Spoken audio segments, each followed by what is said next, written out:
Hello listeners and welcome again to Team 1's recording of this week's West Lothian Boomerang, your talking newspaper. Our engineer tonight is Paul and the readers are myself, Wendy. Good evening from Linda. Good evening from Steve. Good evening from George. And good evening from Ray. The articles are taken with permission from this week's issue of the West Lothian Courier dated the 23rd of July 2026. And the lead story is, I enjoyed burning you, you deserved it, and I'll do it again. Brute who set ex-model alight is caged for new assault threats. An article by Vic Roderick.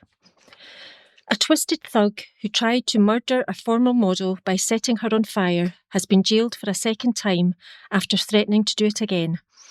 Stuart Watson was locked up for 8.5 years in 2016 after dousing Anne Crossan with lighter fluid and setting her alight at her West Lothian home in 2015. It left her permanently scarred after flames engulfed her head and neck in an ordeal a judge branded truly horrifying.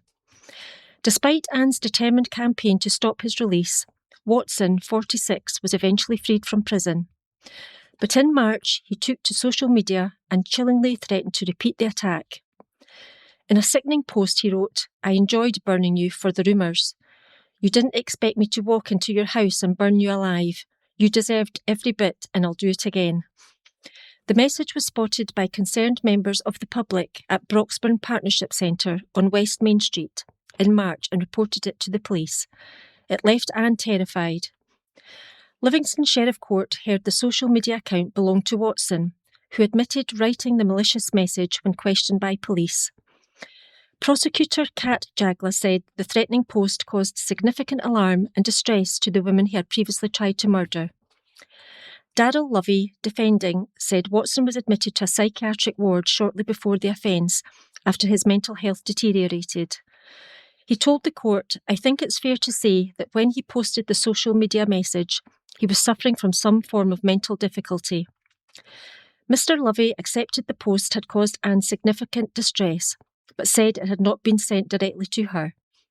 He added, once the issues in relation to Mr. Watson's mental health had been properly addressed, he saw clearly how stupid a mistake it was. He apologised to the police and wishes to apologise to the complainer.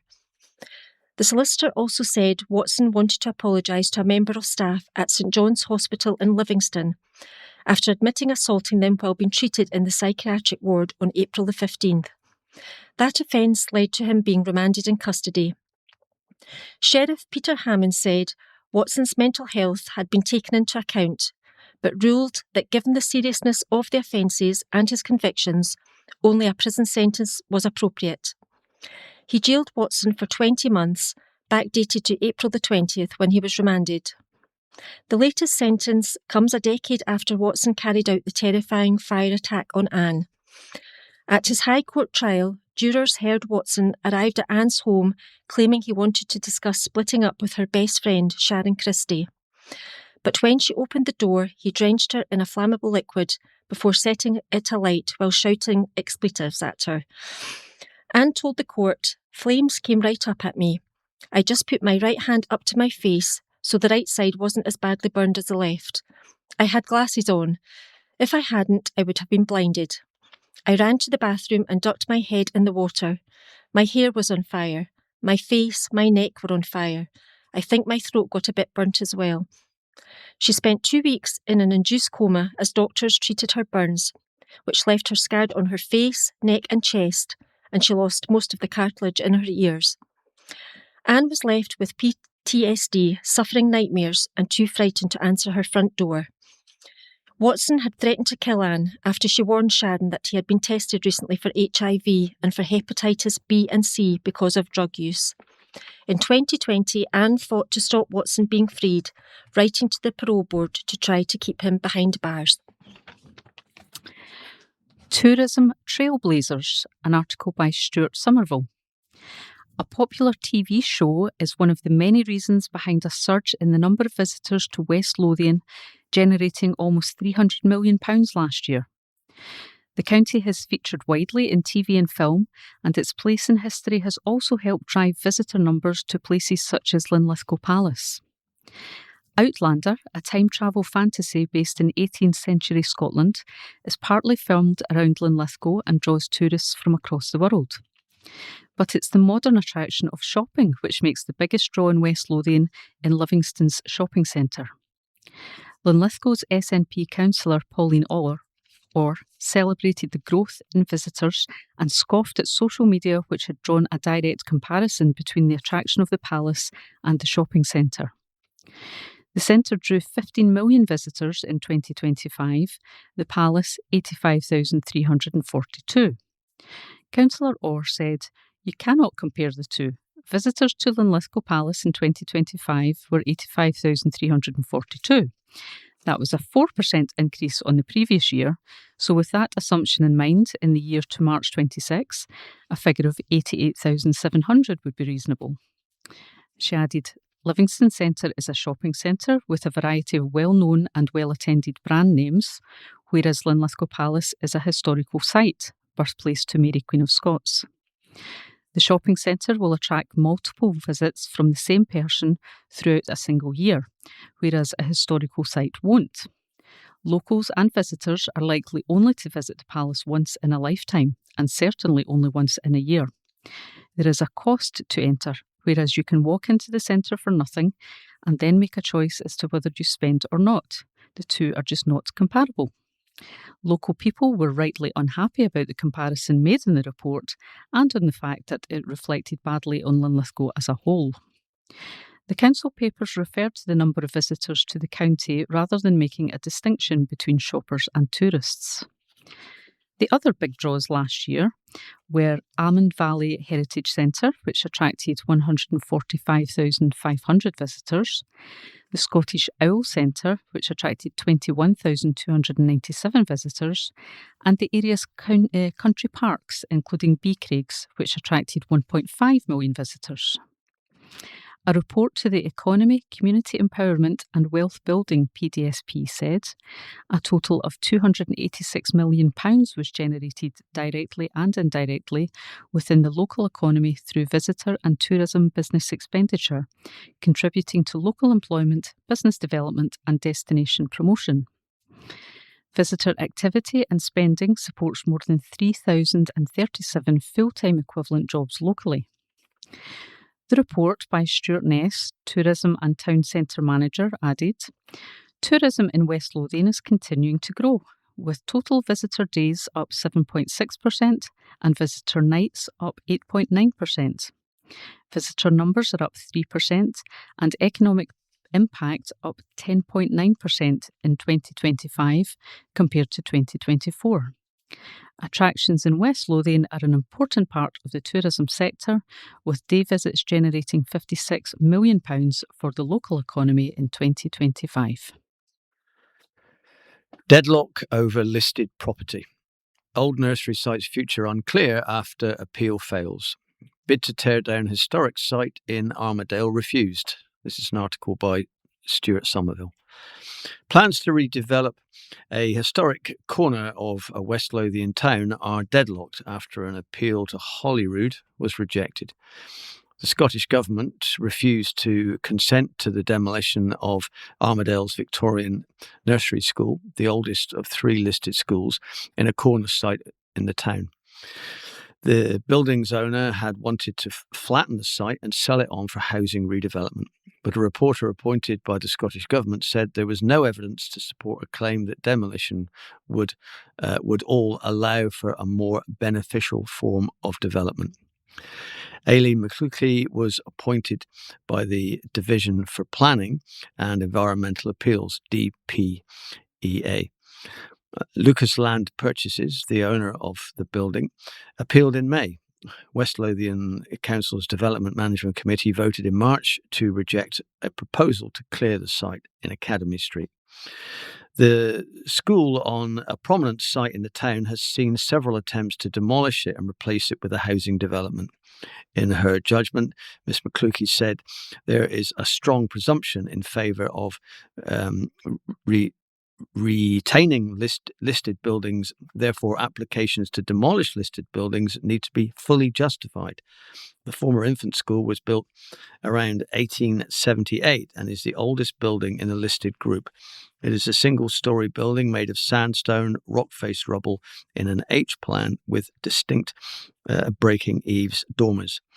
She added, as no parallel planning application has been submitted or is approved with formal development proposals for the site or wider area, demolition of the building would leave a vacant site. I do not consider that this would improve the amenity of the area or the setting of the remaining buildings in the listed group. In addition, there is no evidence submitted by the appellant to explain why demolition of the building is required to allow for a more beneficial form of development to take place. The reporter also agreed with West Lothian's planners, who had asserted that the site had not been actively marketed for several years. She said details in the submissions indicate that the site was marketed between 2009 and 2019, but not since, and that site was not formally advertised, but rather it was placed on a website and targeted approaches were made directly to local developers. The appellant states that the last commercial interest was in 2019. This coincides with the last time the site was marketed. I cannot conclude that all reasonable steps have been taken to retain the listed building due to the lack of marketing and the limited attempts to secure grant funding. Charities struggling to fill gaps in funding. This is an article by Stuart Somerville. The financial squeeze West Lothian faces is being felt by the charity sector it increasingly relies upon. The Council's voluntary organisations budget has remained at around £944,000 for several years. While the bulk of that goes to provide direct services for the Council, £360,000 is available for charity groups to bid for. This year, that fund received more than £1 million of applications. Alan McCloskey, the CEO of West Lothian Voluntary Sector Gateway, which acts as an umbrella organisation, said that the third sector recognised the financial situation facing all councils and stressed that partnership was the way to work going forward. He added, West Lothian's third sector is under increasing pressure as demand for community support continues to rise, and greater long-term investment from West Lothian Council is now essential to ensure vital services can be sustained and expanded. Local charities, voluntary organisations and social enterprises are at the heart of our communities, providing critical support to vulnerable residents, tackling poverty and isolation, improving health and well-being, and helping people to reach their full potential. Mr. McCloskey highlighted the growing demands for the services voluntary groups provide. He said, every day, third sector organisations deliver services that strengthen communities and reduce pressure on the public services. However, many organisations are being asked to do more with fewer resources. Without increased and sustainable investment, there is a real risk that some of the support that local people rely upon will become increasingly difficult to deliver. Investing in the third sector is a proven investment in prevention, early intervention, and community resilience. While acknowledging the tight fiscal backdrop, by continuing to work in partnership with the appropriate resourcing, the third sector West Lothian Council can help secure long-term positive outcomes for residents while delivering social care, reducing inequalities and strengthening local communities for the future. A total of 43 charities applied for funding. Only 16 were awarded.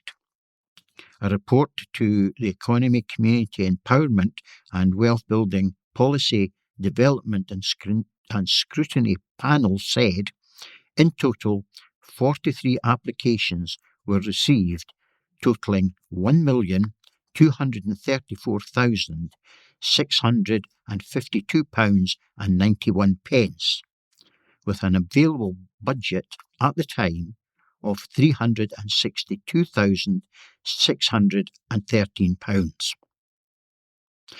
All applications were assessed by a panel composed of representatives from the NHS, Voluntary Sector Gateway, and a range of council services including Anti-Poverty, Community Regeneration and Business Gateway.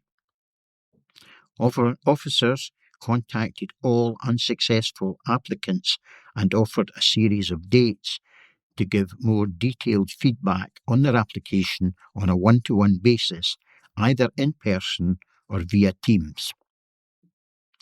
The feedback varied on a case-by-case basis, but included feedback on the application, the panel's process and assessment, and the potential other funding sources.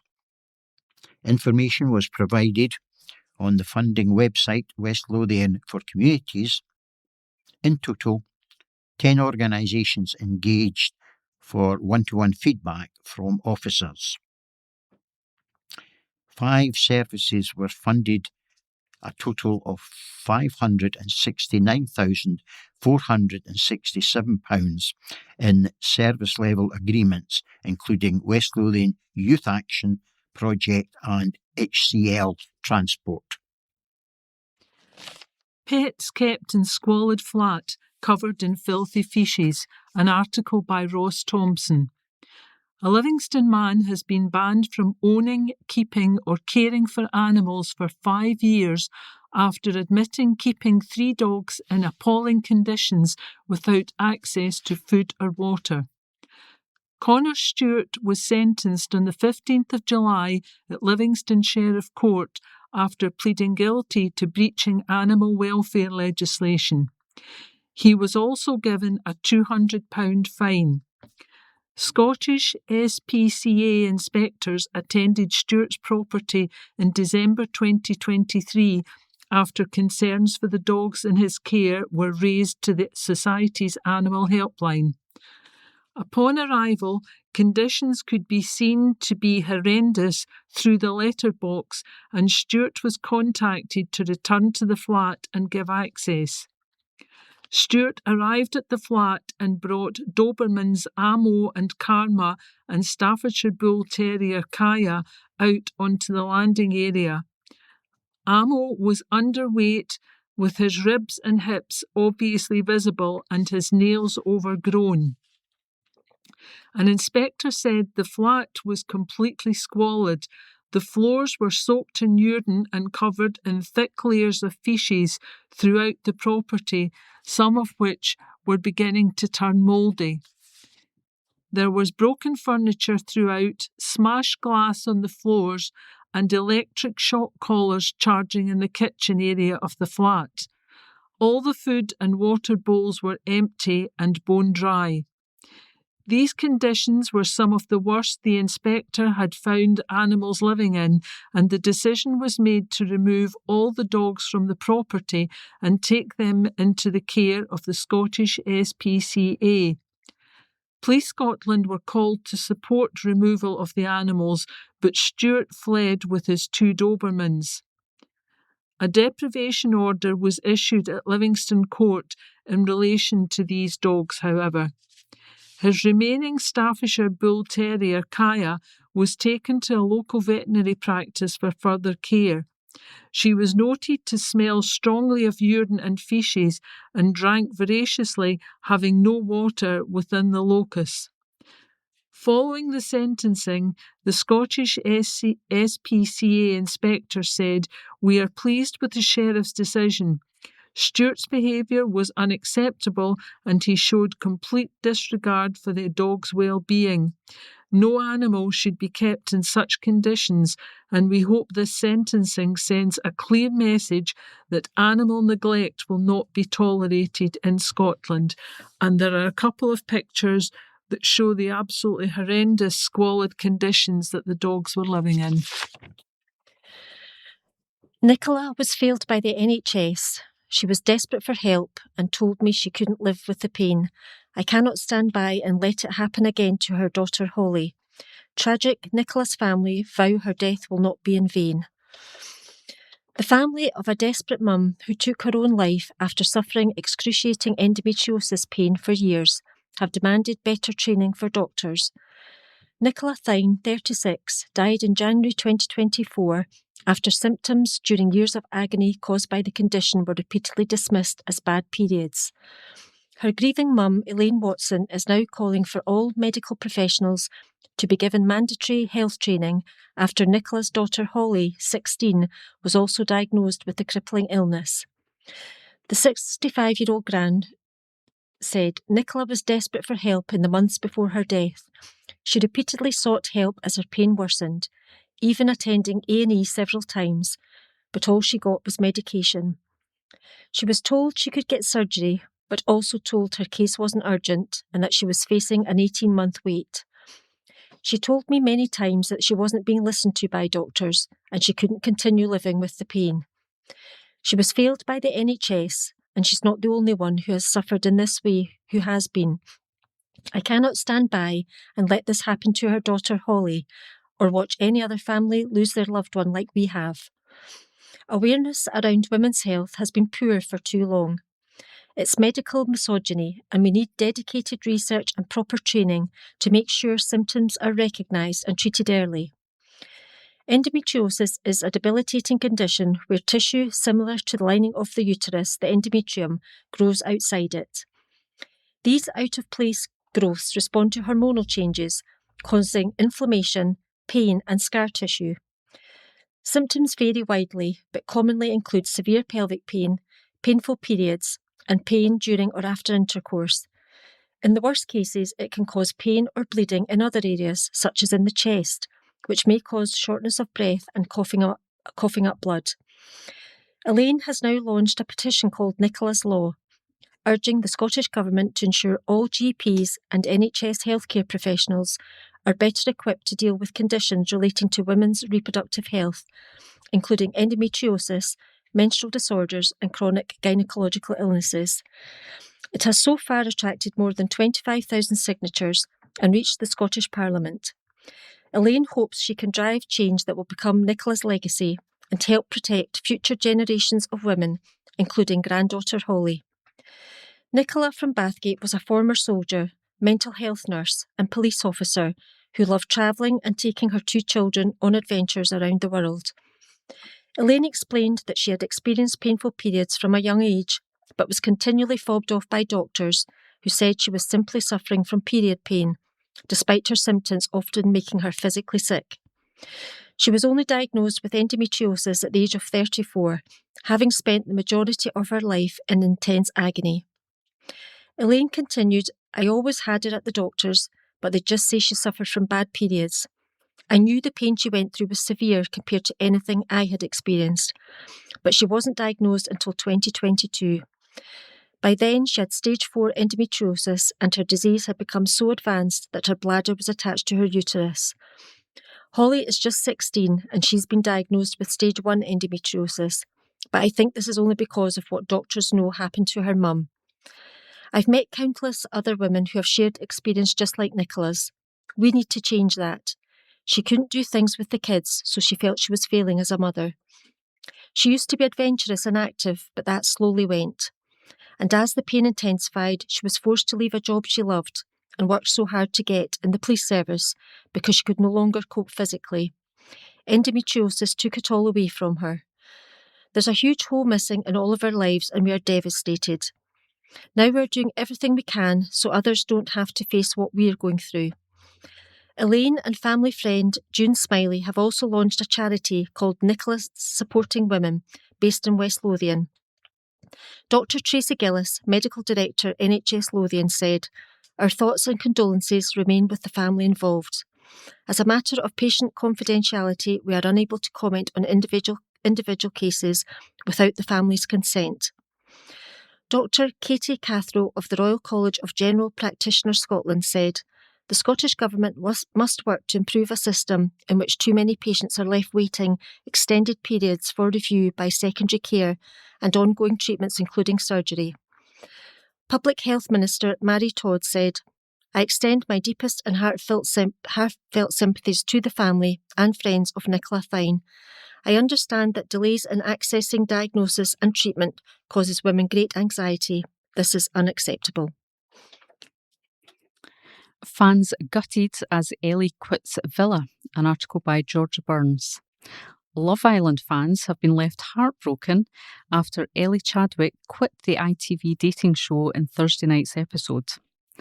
The Islander, who hails from West Lothian, decided to leave the villa following her partner Finlay Maddock being voted off the show by their fellow competitors.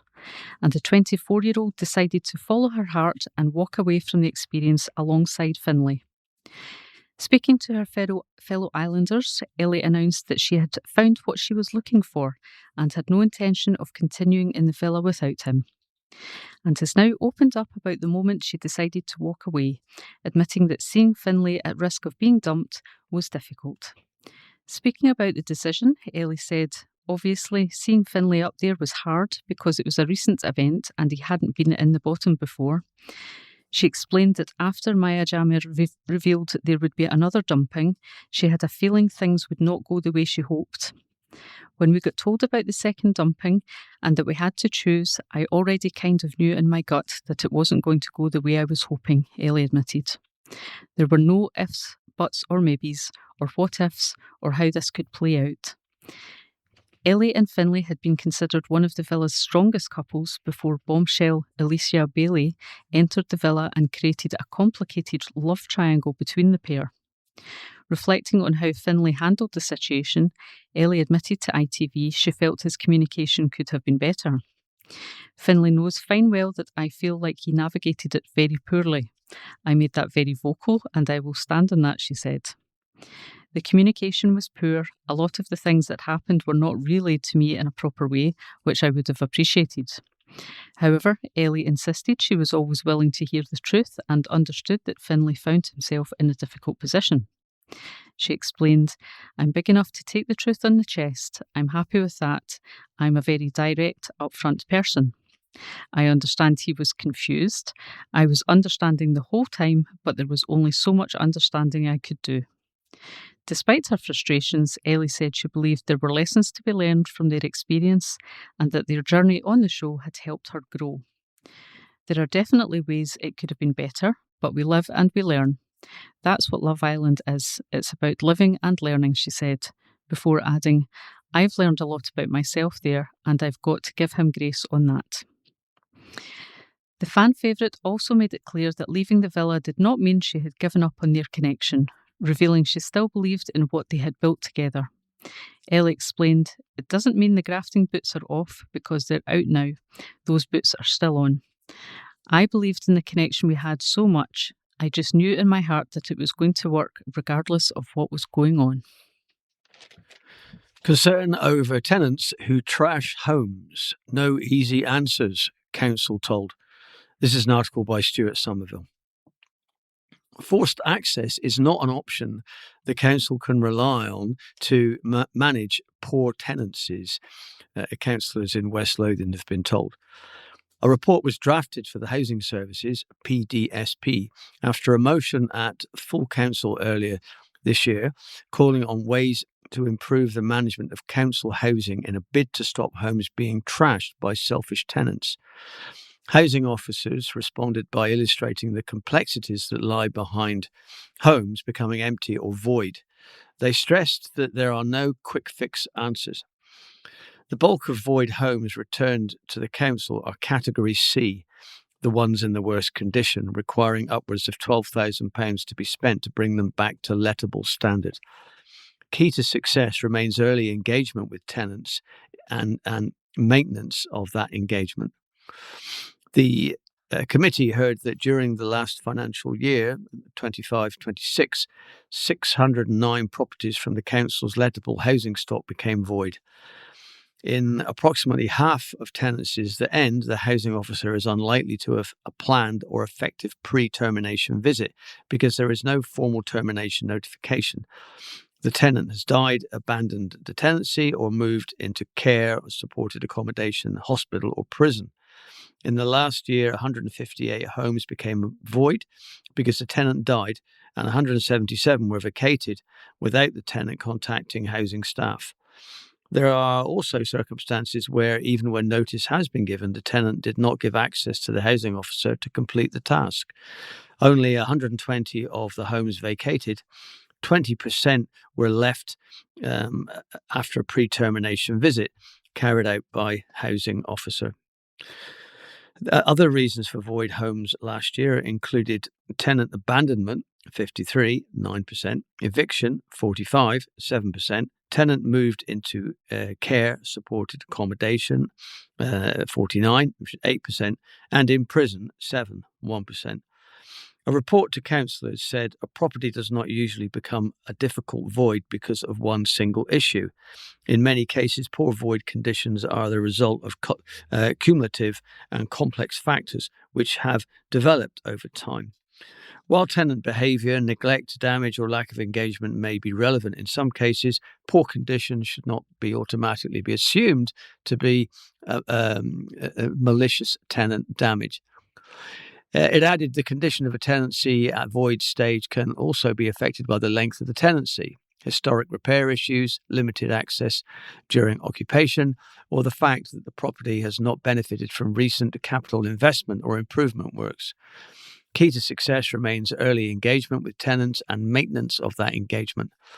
The report outlined, depending on the individual tenant circumstances, the housing officer can put in a follow-up supervision visit with more regular visits and or telephone contact on a planned basis. There could be signifiers that would trigger further discussion. For example, the tenant has never held a tenancy before or has a failed tenancy or has vulnerabilities due to health challenges, known addictions, substance use. The report added, forced access is not available as a general response to poor engagement, routine tenancy management concerned, or suspected poor property conditions. It should only be considered where there is a clear legal, statutory, safety, or urgent operational requirement, and where all reasonable steps have been taken to secure voluntary access. Councillors heard that here concerns relate to general tenancy condition, garden condition, support needs, or low-level property issues. Officers should continue to use tenancy supervision, engagement, support referrals, warnings, and other proportionate tenancy management processes before any formal escalation is considered. The end-to-end timescale is 6 to 8 weeks, which affords the tenant sufficient time to voluntarily arrange the required access. In emergency situations, such as threat to life, officers would engage with Police Scotland to effect entry. The committee heard that the Housing Department is working to improve void management, exploring the potential to introduce an incentive scheme for tenants to engage in pre-termination appointments. Other option includes modernisation of the tenancy handbook and creating bite-sized videos, including how-to guides to assist tenants in their homes. Housing staff are also improving tenant-ready information for prospective tenants to assist them prepare for the future when offered council housing. Council query on funding for St Kentigern's, and this is an article by Stuart Somerville. West Lothian Council has asked the new SNP government for clarification on the funding of St Kentigern's Academy. Several requests over 3 years for £15 million were snubbed before a promise to fund the school was made in the SNP manifesto before the May election. The council's finance director confirmed to a meeting of the executive that there had been no response from contact with the new administration. Linlithgow's Lib Dem councillor Sally Patel urged the Scottish Government to stand by the manifesto pledge. She had raised the question as councillors were given an update on the council's capital investment programme. The school in Blackburn had 60% of its original buildings demolished after rack roofing panels were discovered 3 years ago. A new school building opened at the start of the summer term. In a report to the executive, Alistair Black, the finance director, said, "There is some remaining works to be completed at St Kentigern's Academy, which includes resurfacing work in the playground following the removal of the temporary units. Pupils were welcomed to the rebuilt school after Easter." Mr Black told councillors all works are planned to be complete for the summer of 2026. This full project has been delivered within the agreed budget. West Lothian has paid £20 million towards the rebuilding, but faces having to borrow the extra £15 million needed to foot the £35 million total bill. That would cost the council £30 million over 20 years. After the meeting, Councillor Patel said, "I was surprised but extremely pleased to see that funding to help with the remedial rack work at St Kentigern's Academy was specifically mentioned in the recent SNP manifesto for the Holyrood elections. I am unfortunately not surprised to hear that despite West Lothian Council making contact with the Scottish Government since the election in May, there's been no response regarding how much funding we can expect or when it is going to materialise. I'd remind the Scottish Government that West Lothian Council currently spent more than £35 million rebuilding St Kentigern's, money we can little afford, and I urge them not to break their manifesto promise this early in their term." In March, the council leader, Lawrence Fitzpatrick, wrote to the First Minister after Minister for Public Finance, Ivan McKee, wrote to the council saying, "At present, we are unable to offer additional funding through LEIP for St Kentigern's Academy." He added, "This matter remains under active consideration as part of our wider approach to supporting Scotland's learning estate." In his letter to John Swinney, Councillor Fitzpatrick said a previous Education Secretary had acknowledged that St Kent's was an exceptional case. Look to the future with a 20k boost by staff reporter. 2 West Lothian community projects are helping residents save money, reduce waste and take practical steps towards a more sustainable future after funding made employment of dedicated staff possible. Polbeth Community Hub, PCH, and West Calder and Harburn Community Development Trust, WC and HCT, received a grant totalling almost £20,000 to fund a pair of development officers to manage their sustainability project that includes a sustainable fashion initiative and a community garden. The funding has been provided through the Pates Hill Wind Farm Community Benefit Fund, delivered by On Path Energy and administered by the West Lothian Development Trust, WLDT. With community initiatives often relying on volunteers to manage events and coordinate activities, it can be difficult to find people able to commit significant time and resources. The funding allowed the organisation to employ 2 permanent part-time staff members who are dedicated to each project, coordinating volunteers and delivering sustainable community change through both projects. Adele Prendergast, manager of the Polbeth Community Hub, says it's a challenge to find funding that covers operating expenses such as staff costs. The funding from OnPath towards employing a permanent part-time employee is crucial to the success of the project. Getting funding to put dedicated staff in place has transformed the project. Having recently completed its first year, PCH's sustainability project has already diverted more than 2.7 tonnes of clothing, books, food and other reusable materials from landfill. This includes more than half a tonne of clothing through the Ragbag recycling scheme, almost half a tonne of books redistributed through World of Books, and nearly 1.5 tonnes of food redistributed through FareShare. Polbeth Community Hub partnered with Community Woods and Gardens in West Calder on the funding applications. The gardens were established in 2013 by 2 local mums who wanted to ensure a green space which their kids could access. It now features woodland trails, a flourishing growing space and a community workshop. Development Officer and Garden Manager Sarah Livingston has been essential in coordinating the project. People's first reason for coming here is usually the social side of things, whether that's meeting other people, improving their mental well-being, or simply having access to a green space, said Sarah. The environmental side often comes later once people feel more comfortable and confident in getting involved.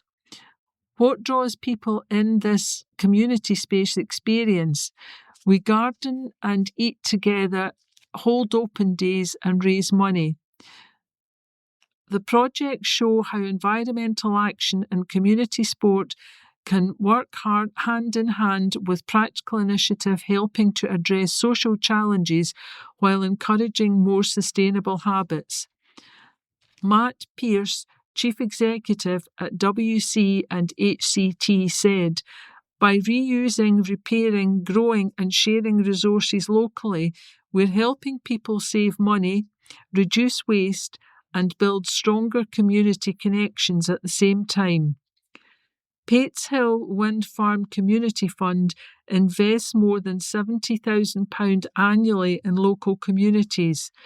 The 14 MW wind farm located near West Calder has been generating renewable electricity since 2010 and was acquired by OnPath Energy in January 2025.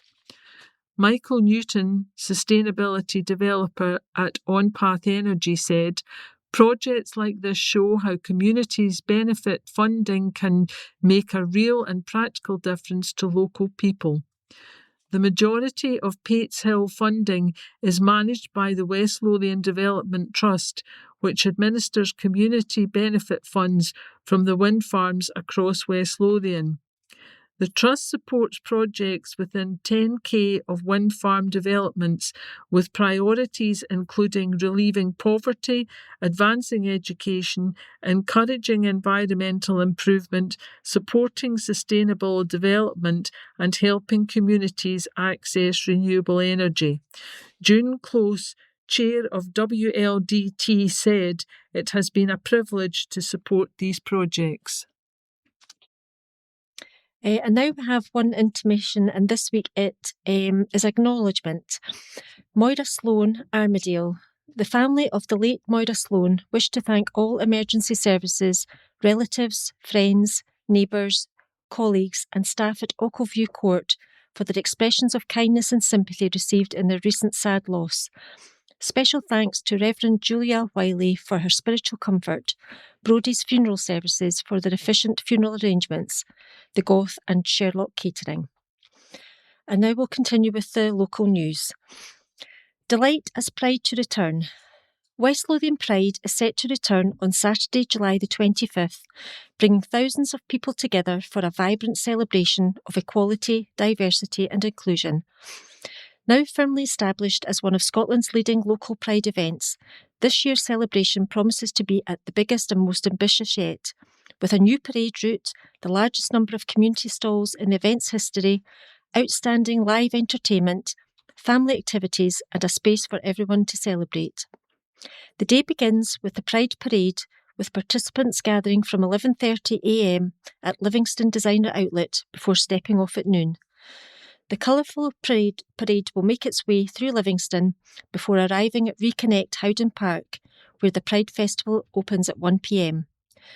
Ross Sanson Parnell, Chair of West Lothian Pride, said, "Pride is about bringing people together to celebrate who they are while continuing to stand up for equality and inclusion." NHS app to be carefully scrutinised, an article by Stuart Somerville. The success of a healthcare app will be monitored locally by West Lothian's Health and Social Care Partnership to ensure its success.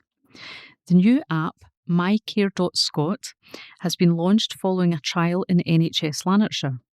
It provides people with secure access to key health information.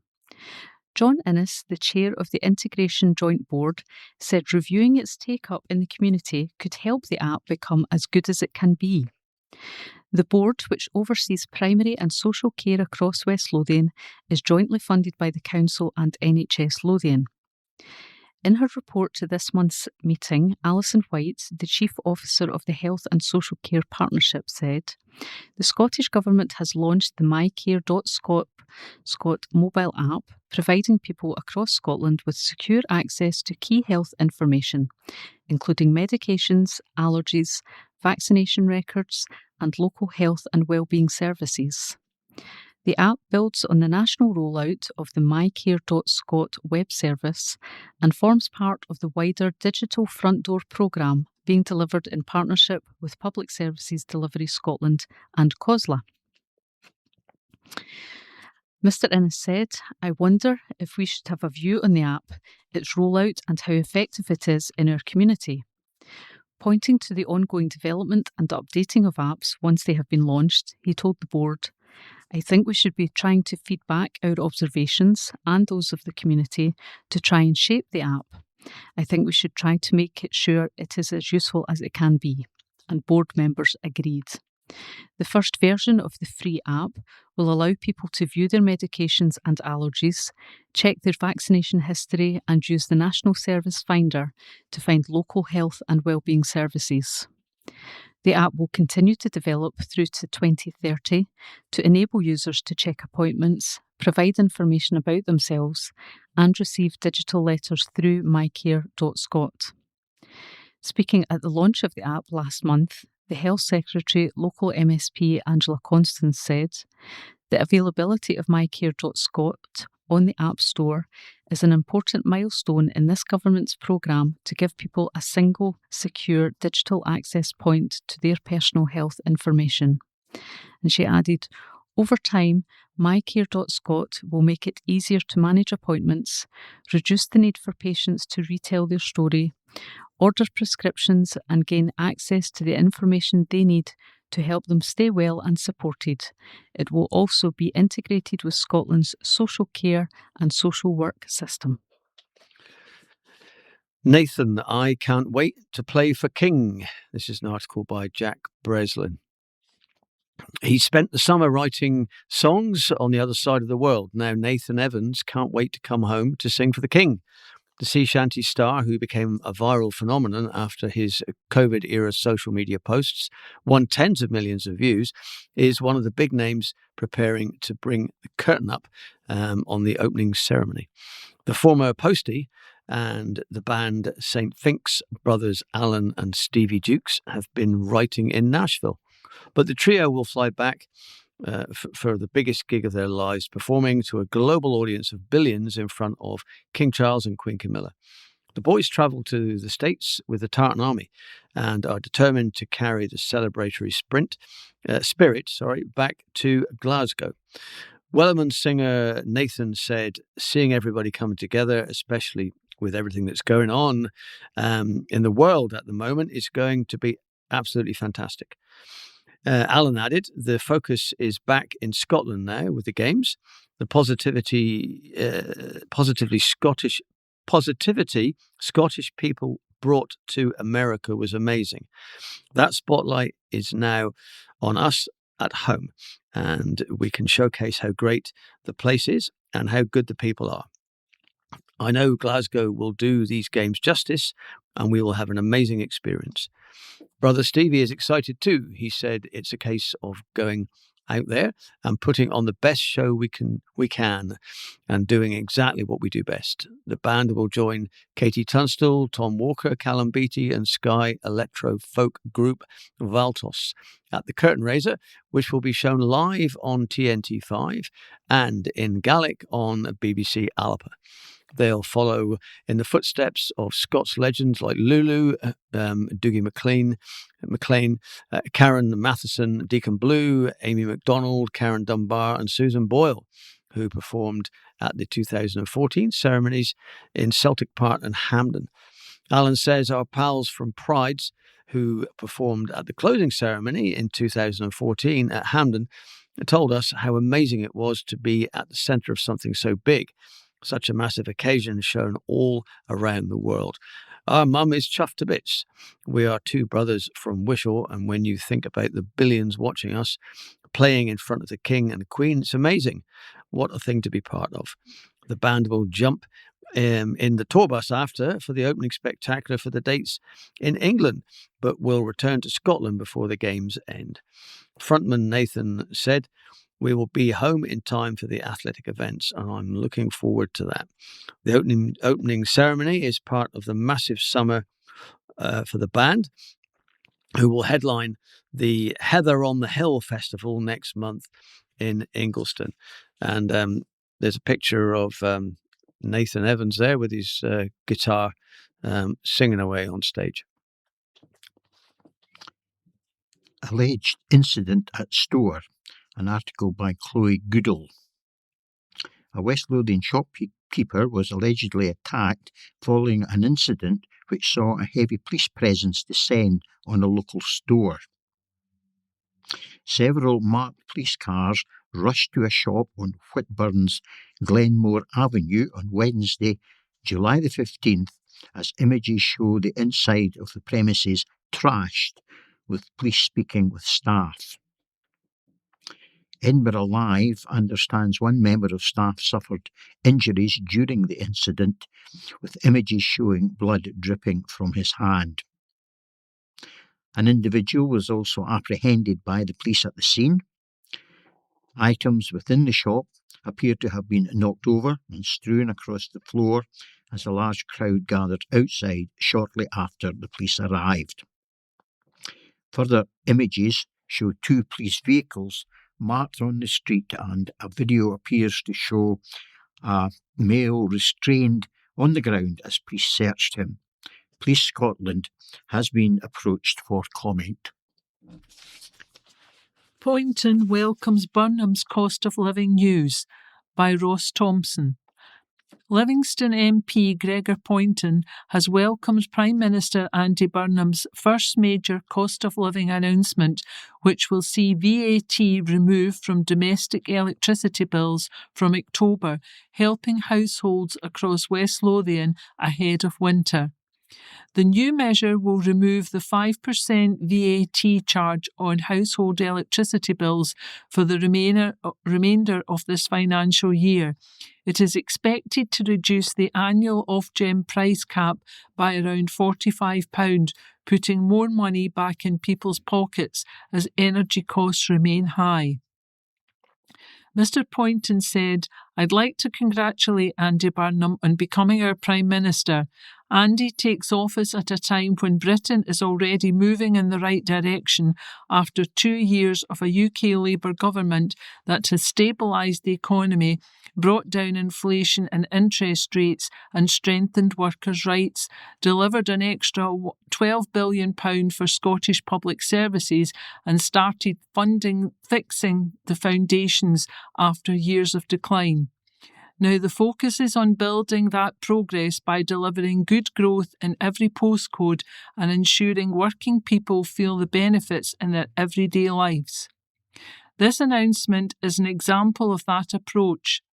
Families across West Lothian are still feeling the pressure of the cost of living, and while inflation has fallen significantly, many households continue to watch every penny. Removing VAT from electricity bills will put more money back into the people's pockets and provide some welcome breathing space ahead of winter. The government has confirmed this measure will be funded this financial year through changes to the existing spending priorities, which continue to stick to its fiscal rules. That's a responsible approach, supporting families with the cost of living while maintaining the economic stability that has been rebuilt over the last 2 years.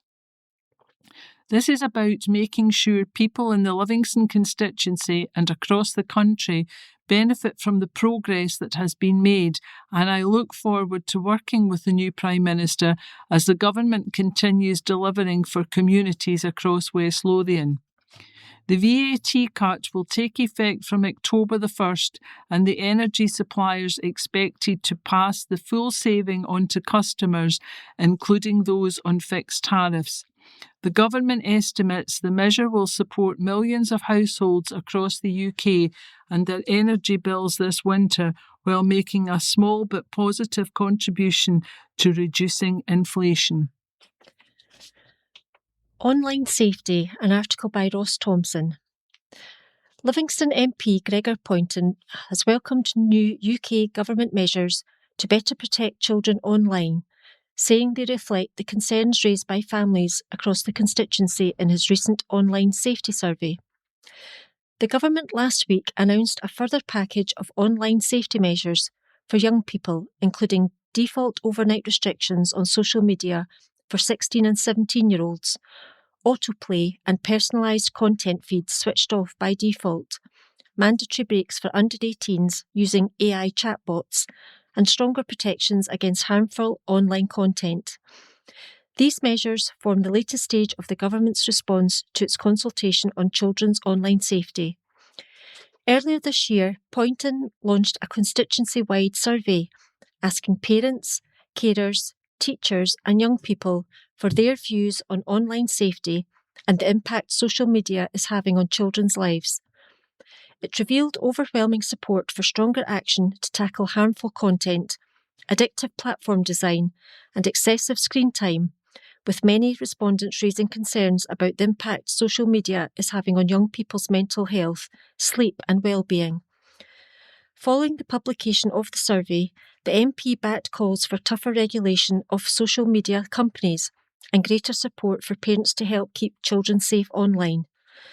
Poynton told the Courier, "When I launched my online safety survey, parents across the Livingston constituency told me they were worried about the amount of time children were spending online, the addictive nature of social media, and the difficulty families face in keeping up with rapidly changing technology. This announcement shows the government has listened. The government intends to introduce the necessary regulations later this year, with the new protections expected to come into force in early 2027. A Dino-Mite Day Out, an unattributed article. A terrific new show has been 65 million years in the making. Dinosaur Adventure Live has an electrifying fusion of family-friendly storytelling, stunning puppetry and roarsome science that brings the world of dinosaurs crashing back to life. From a shadowy raptor on the loose to baby dinos you can feed carefully, every twist in the plot brings gasps, giggles and the occasional jump scare from the youngest audience members. Created by the imaginative mind of Mike Newman from Exciting Science, the show blends humour, thrills, and hands-on learning into an interactive stage experience that has children squealing with delight and parents beaming from ear to ear. The production excels in engaging its audience, not just with its storytelling, but through physical interactivity. Children are encouraged to stomp, roar, and swish their tails along with the action. And when the T-Rex finally bursts onto the stage in a heart-pounding finale, well, you'll just have to find out. And the show shines in its educational moments. With fascinating dino facts sprinkled throughout, kids learn real paleontological tidbits without even realising they're being taught. And with such high-energy delivery, not a single eye wandered. Whether your child is dinosaur obsessed or just loves a good adventure, Danger on T-Rex Mountain is an absolute must-see. It's immersive, interactive, and hilariously entertaining, with just enough scary to keep the grown-ups entertained too. You can catch the show at Howden Park Centre, Livingston, on Wednesday, 5th of August. Magic of the Movies Over Summer, and this is by a staff reporter. Family favourites and animated adventures are heading to the big screen this summer holiday at View in Livingston, offering families ample opportunity to spend quality time together now that the school year has ended. Kickstart the summer with some playtime as Toy Story 5, the latest adventure of Woody and the gang, are now out on the big screen. This time, the toy meets tech as Bonnie receives a new tablet to play with, making life for Buzz, Woody, Jessie and the other toys exceptionally harder. There are plenty of heartfelt moments and joyful laughs as they go head-to-head with this all-new threat to playtime itself. Families can also catch other fantastic family hits such as Disney's live-action Mona and Spider-Man Brand New Day, both heading to the big screen during the summer holidays. For the opportunity to catch recent family favourites on the big screen for a very small price, View's Mighty Mornings screening will take place every day across the break, ideal for kids between 4 and 11. Charlie the Wonder Dog will be showing among other titles, with prices from just £2.49 when booked online. For younger audiences, View will also be bringing some of the most popular children's characters back as part of its Big Shorts series. Aimed at younger children between 1 and 4, the screenings are hosted in a relaxed environment with dimmed lighting. Younger viewers can look forward to a special screening of Zog and Zog and The Flying Doctors. Seaside Experience at Designer Outlet, and this is an unattributed article. Families can enjoy a taste of seaside this summer as Livingston Designer Outlet opens its free indoor beach for the school holidays. Running till August the 9th, the family-friendly attraction has been created in partnership with Down Syndrome Scotland, offering a fun-filled seaside experience, whatever the weather. Complete with sand, colourful beach-themed decor and towering flamingos overlooking the space, the indoor beach is free to enjoy and will be open daily from 10 a.m. to 4 p.m. Visitors are also invited to make a small voluntary donation, with all proceeds to go to support Down Syndrome Scotland and its work with people with Down syndrome and their families across Scotland. Adding to the summer fun, visitors can also help name the beach's 2 resident flamingos. The public can submit their suggestions via Livingston Designer Outlet's social media channels, with the 2 winning names becoming the flamingos' official names for the summer. Each winner will receive a £100 Livingston Designer Outlet gift card.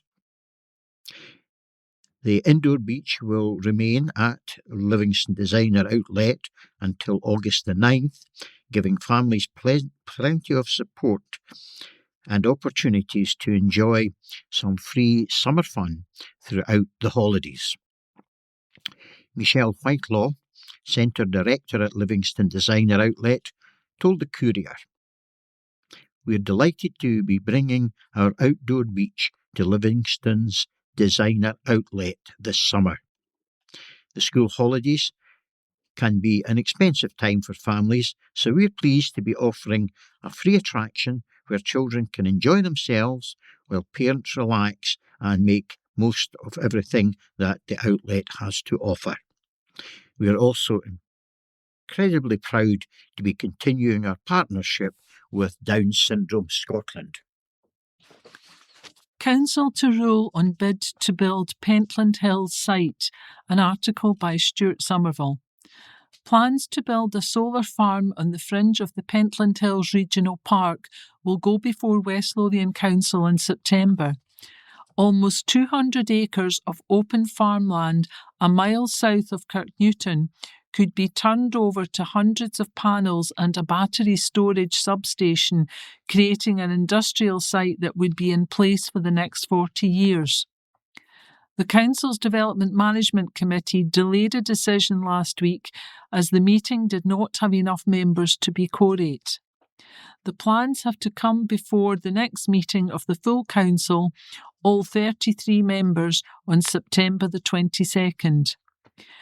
Trio Power Limited have applied for planning permission to build a 40 megawatt solar photovoltaic installation across a 188-acre site, currently open fields on the eastern and western side of Leyland Road, which connects the main A70 Lang Huang Road to Kirknewton. The proposed development will consist of 9-foot-high solar panel modules, security fencing and access paths, as well as a substation. Papers presented to the DMC last Wednesday outlined the proposal battery energy storage BESS will be located in a compound adjacent to and access from Leyland Road. The BESS will have an access of 9 megawatt. Sorry, I'll start that again. The BESS will have a capacity of 9 megawatt. The BESS compound will include a power conversion system which enables the batteries to switch between inverter and charging modules. A report to councillors added the site is made up of a number of fields separated by Leyland Road and with established tree belts. The topography of the site is typically undulating with the general slope downwards to the north. The site is rural in nature, consisting of predominantly Class 4.2 with some Class 3.2 for land capability for agriculture, and its land mainly used for arable farming and grazing. There are a number of residential properties in the vicinity, predominantly the Newland residential area to the east of the site.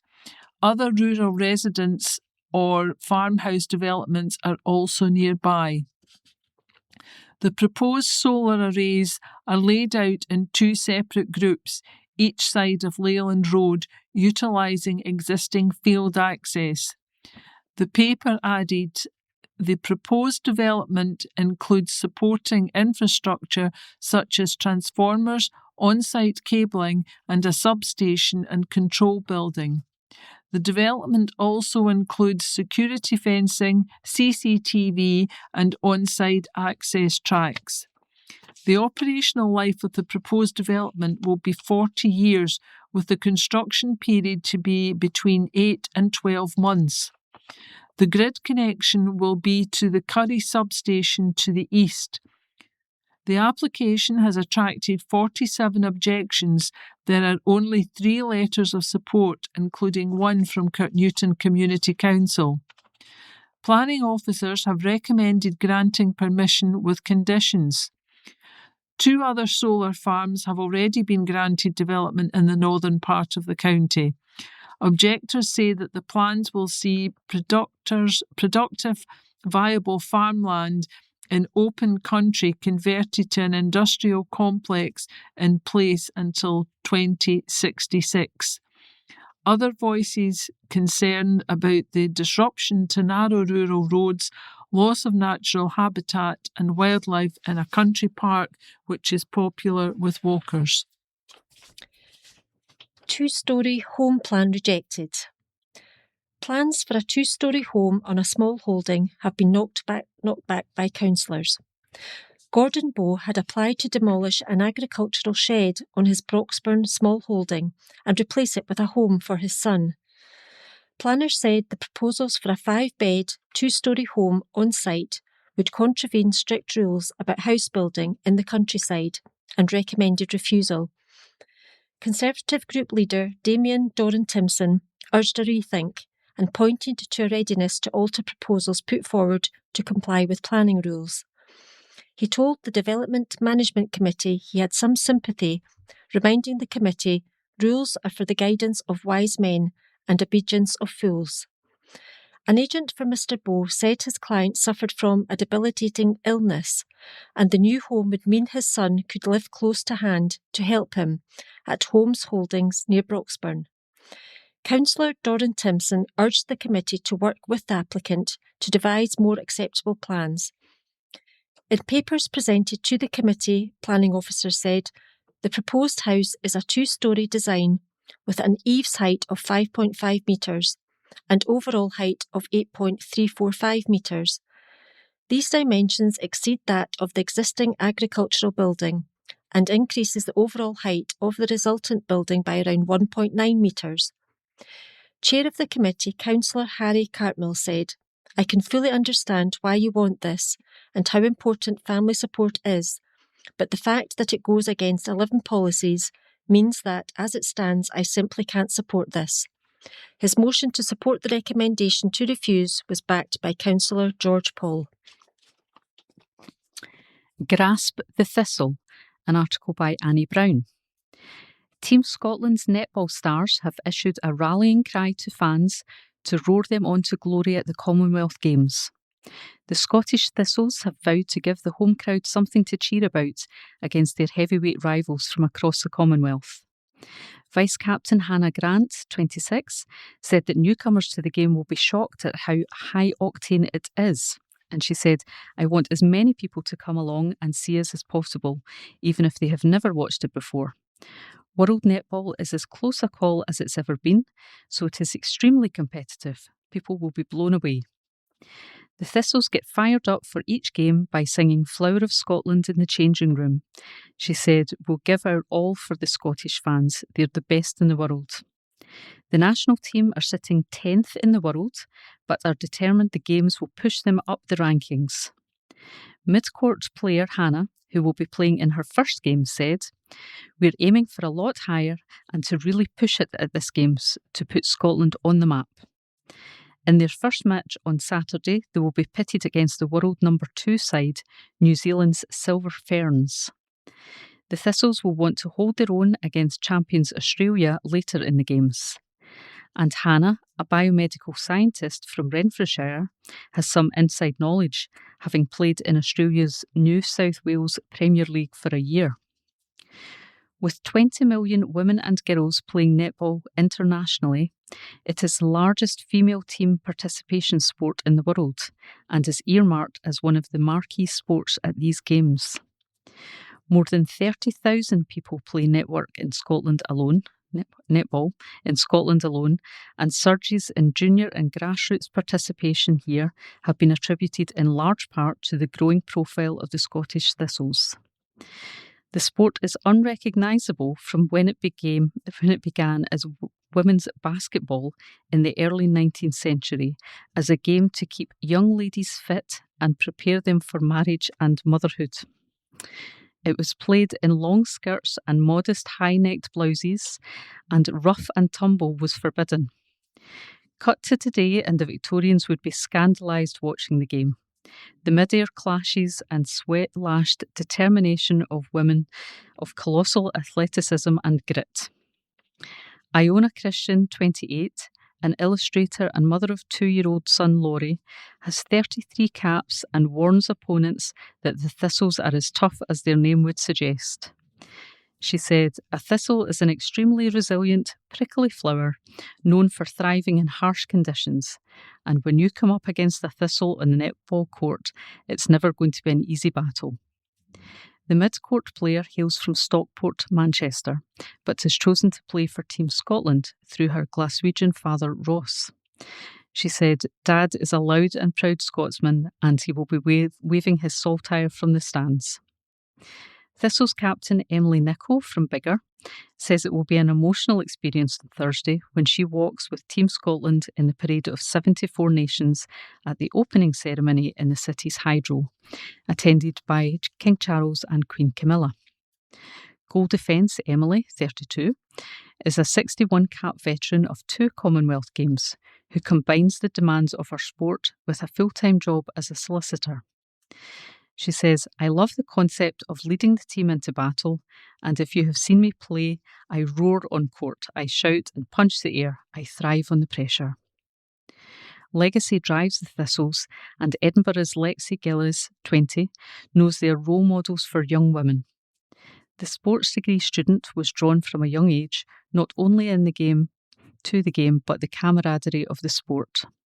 In netball, you must pass or shoot within 3 seconds of catching it, and all 7 must work as a unit. "My best friends all play netball," she said. "It's a game that creates a bond, and there is a lovely culture, particularly within the Thistles. We are connected on and off the court. I think that we show what can be achieved if you work hard enough as a team." She hopes that the team's legacy will inspire the next generation of young girls, not just to play, but to strive to be confident and powerful. The 5'11" mid-court player believes netball can help young girls embrace their unique body image, given the diverse range of shapes and sizes needed on a netball court. Lexi says, "I was never teased about being tall, but there was a pressure to be skinny and petite. Being strong and being fit has helped me feel confident in myself. I want to be part of inspiring the next generation to get involved in sport. Strong is the new pretty."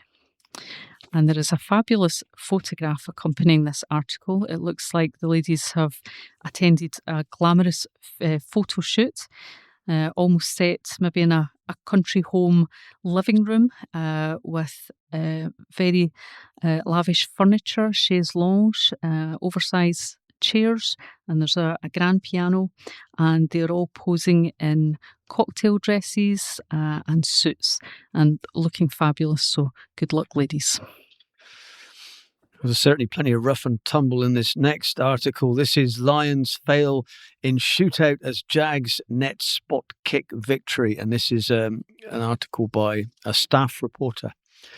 Partick Thistle fought back from a goal down to earn a 1-1 draw against Livingston in the Premier Sports League Cup, with Alex Samuel's late equaliser forcing a penalty shootout before the visitors claimed the bonus point with a 3-2 victory on spot kicks. Thistle travelled to West Lothian to take on Livingston at the home of the Setfair Arena in the Premier Sports League Cup group stage. Livy boss Glenn Whelan made 3 changes to his lineup, with Jordan Doherty, Sam Culbert and Christian Montanio coming in for Cammy Kerr, Scott Pittman and Cammy Palmer.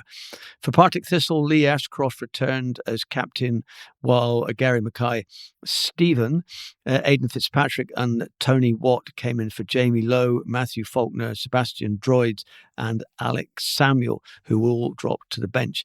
Mark Wilson also switched the formation from 4-3-3 to 4-1-4-1 in preparation for a sterner test against Livingston. Livingston started the brighter of the two sides in the early stages of the first half and created an early chance from a free kick on the edge of the box through Trace Sinclair, but it was comfortably saved by Thistle's goalkeeper Lewis Boldenakis. The opening exchanges were relatively even, with the game flowing from end to end, but producing fewer clear-cut chances. Livingston won a succession of corners midway through the first half, but were unable to capitalise. The first clear opportunity fell to Montano after a mix-up at the back of Partick Thistle. The ball eventually found its way to the edge of the box, where Montano's effort was blocked by Thistle defender before Baldanakis gathered the loose ball. Robbie Crawford then had a half chance after finding himself in space inside the Livingston penalty area, but his effort was well blocked. Tony Watt received the first booking of the game after impeding a quickly taken free kick in the centre circle. Fitzpatrick was then brought down by Jordan Doherty, who was shown a yellow card, resulting in a free kick just inside Livingston's half.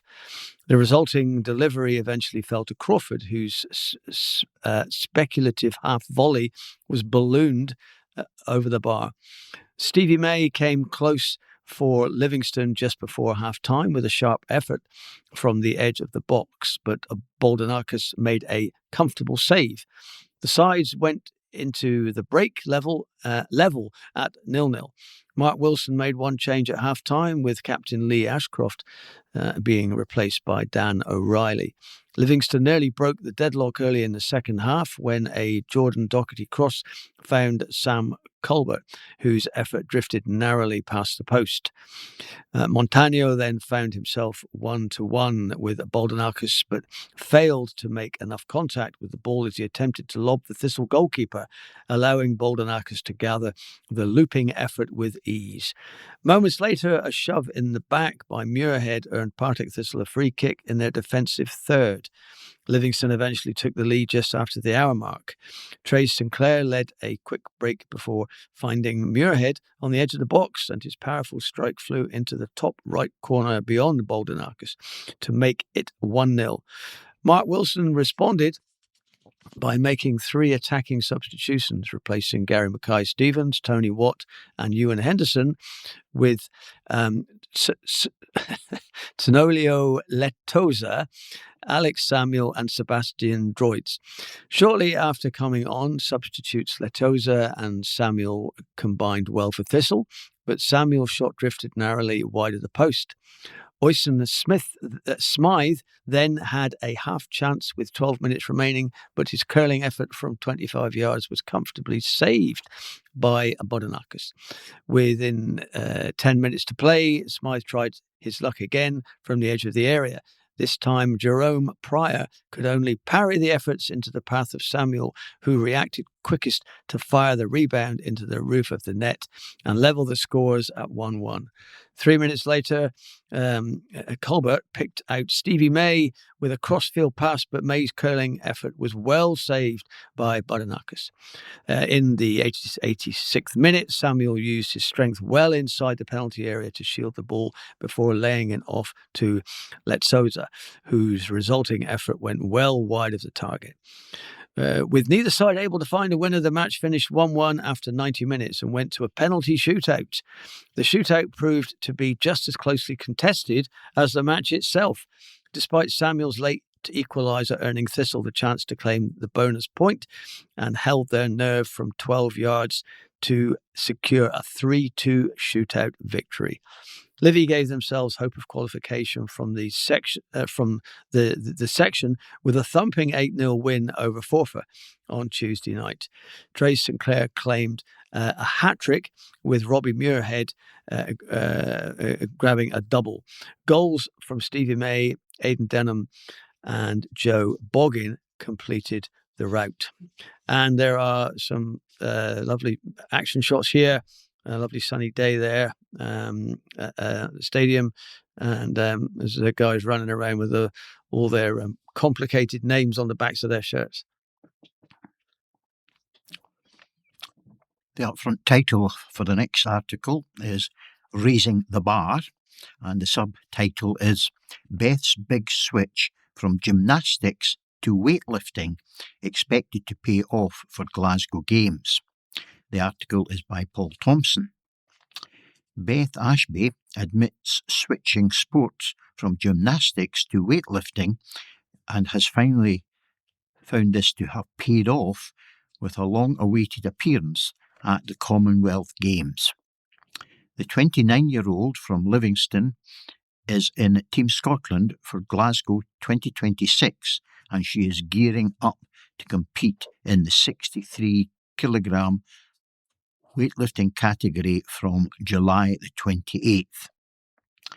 Her selection to represent her country has been many years in the making, and a lot of hard work has gone in after the heartbreaking issues around previous squads in both of her chosen disciplines.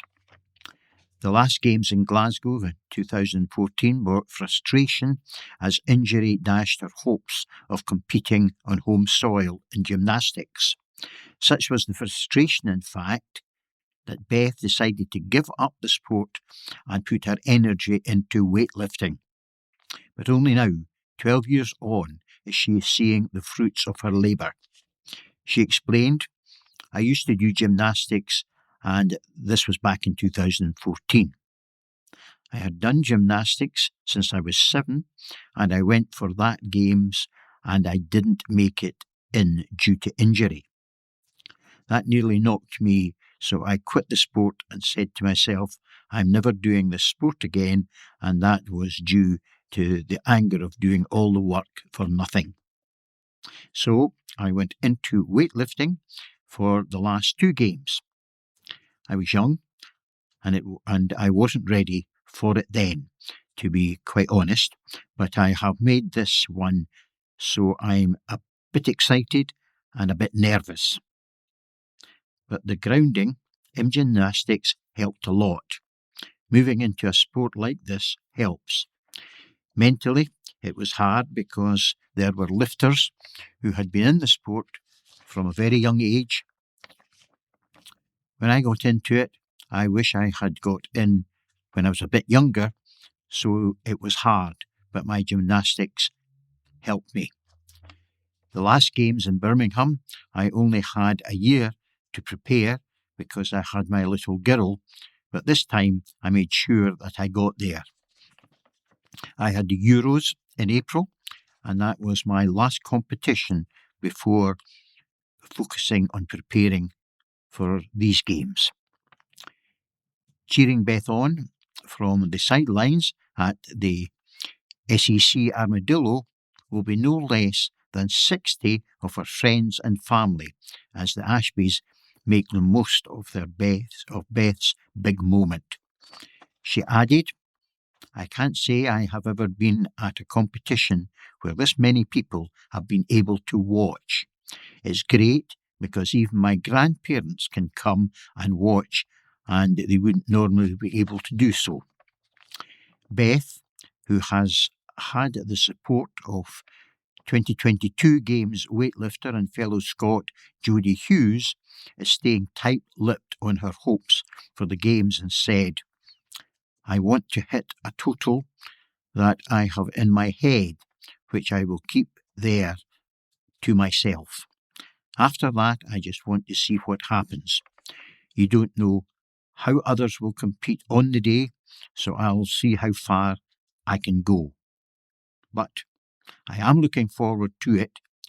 Jodie messaged me not long ago, and that she said she was happy for me and told me just to enjoy the experience. I have trained with her before running up to the last games, so it was nice to get a good luck message from her.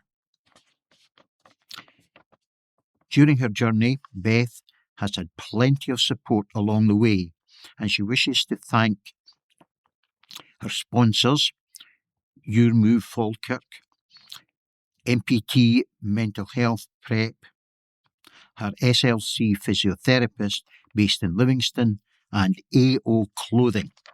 And there's 2 very nice pictures of Beth, one in her Scotland team uniform with a saltire over her shoulder, and there is another looking very much into her weightlifting as she holds up a huge weight up in the air and concentrating enormously as the picture is taken.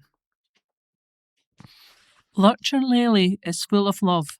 Staff reporter. Lely is a fun-loving, affectionate lurcher with a loving nature which is as big as her long legs. Lily is convinced that everyone she meets is a potential best friend, and therefore she's always ready to greet everyone with a warm welcome. Her happy, friendly personality is on show upon first meeting. The blonde bombshell is under 3 years old. Lily's perfect day starts with a nice walk, followed by a play session with her favourite toys before curling up on a sofa for plenty of snuggles. She is the ideal mix of playful and snuggly, making her a wonderful companion for someone looking for a loyal and playful best friend. As Lily settles into her new home, she'd love to have someone around for most of the day to help her adjust and build her confidence. She could happily live with secondary school-aged children and would prefer to be the only pet in the home, where she can soak up all the love and attention for herself. If you are looking for a sweet, affectionate companion to share adventures and cosy evenings with, gorgeous Lily Longlegs could be the girl for you. Dogs Trust currently have hundreds of dogs in its care who are ready to meet someone like you. Dogs Trust West Calder is open to the public 5 days a week, and you don't have to make an appointment to visit, see dogs looking for homes, get advice, or apply to adopt. And there's a lovely picture of Lily, the blonde bombshell, cooling off in her own personal paddling pool. And that now brings us to the end of this week's recording of the latest edition of the West Lothian Courier. Please can I remind everyone to return your memory sticks by popping them into the envelope, and to remember to change the address label. So that's all from Team 1 this evening, but we'll be back again in 6 weeks' time. So until then, it's goodbye from our engineer Paul, and goodbye from all the readers, who are myself, Wendy. Good evening from Linda. Goodbye from Steve. Goodbye from George. And goodbye from Ray.